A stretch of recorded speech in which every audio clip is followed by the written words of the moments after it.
Hey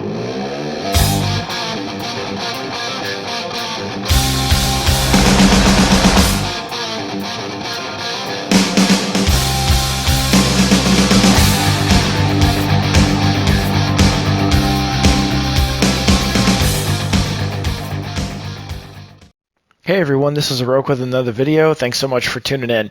This is a defense against my dungeon that I thought was really interesting. Let's get into it and we'll talk about what I'm up against. So you see the first shot here.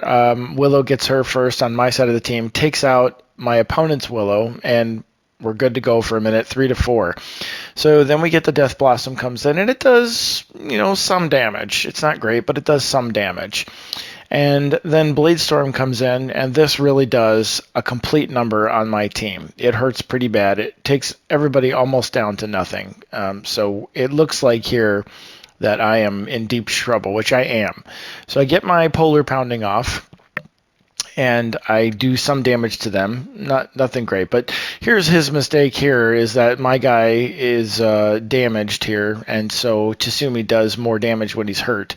And then I get Rogar doing a little bit of damage, and I've got 2 of his down, but I'm still up. It's doing good, but here we go.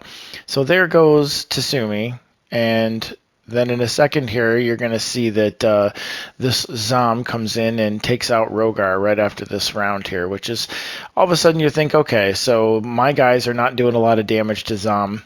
And you see we get a little bit of damage going, but it's really looking like he might actually have a good hot shot here. So this is where this guy makes a critical mistake, and he does this attack against Aeroica instead of Willow. And I think if he had done it the other way around, he would have won this battle, no questions asked. So he focuses on that, but then of course Willow comes up, and that's it. Had he reversed that a little bit, things would have been a lot different, but it really did come down to the wire. So let's go ahead and take a look at what this guy brought in to my dungeon to attack me.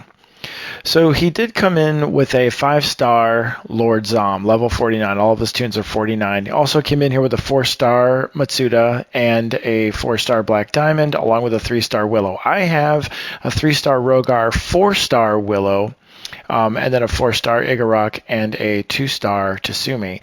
And we look at the attack power, 9795 versus 8201, almost a 1600 difference in attack power between that.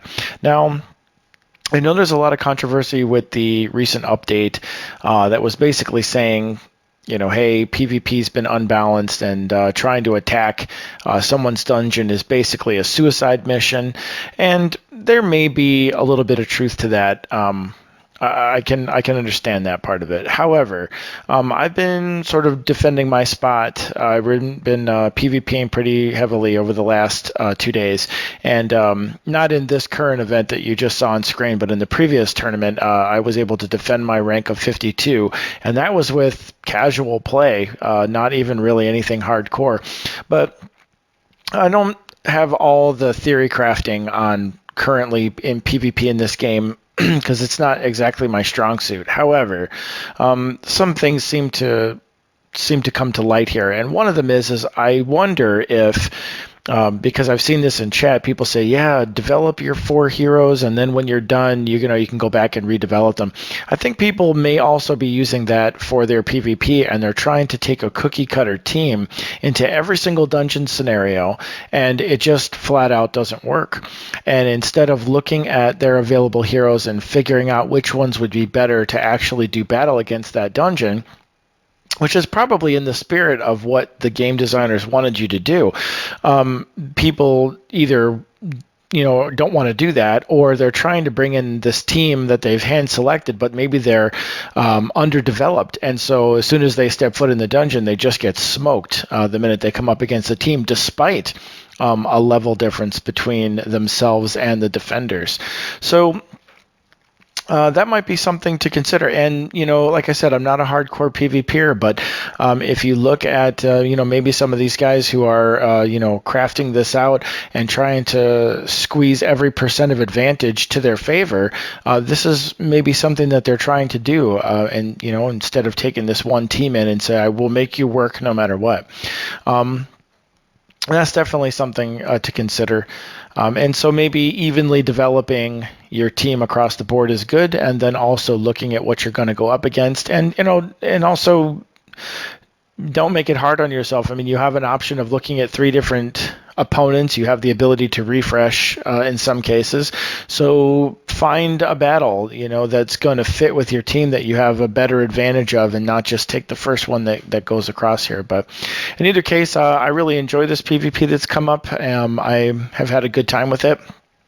I'm probably going to get a little more into it, and I'll probably put out some more videos related to it. But for the moment, this is all I have to offer. So thank you so much for watching. I appreciate it. Please subscribe if you haven't already done so. And if you have an extra moment, please like and give your comment. What do you think all about this PvP and any changes you'd like to see coming up in the future? Thanks again for watching, and we'll see you at the next video.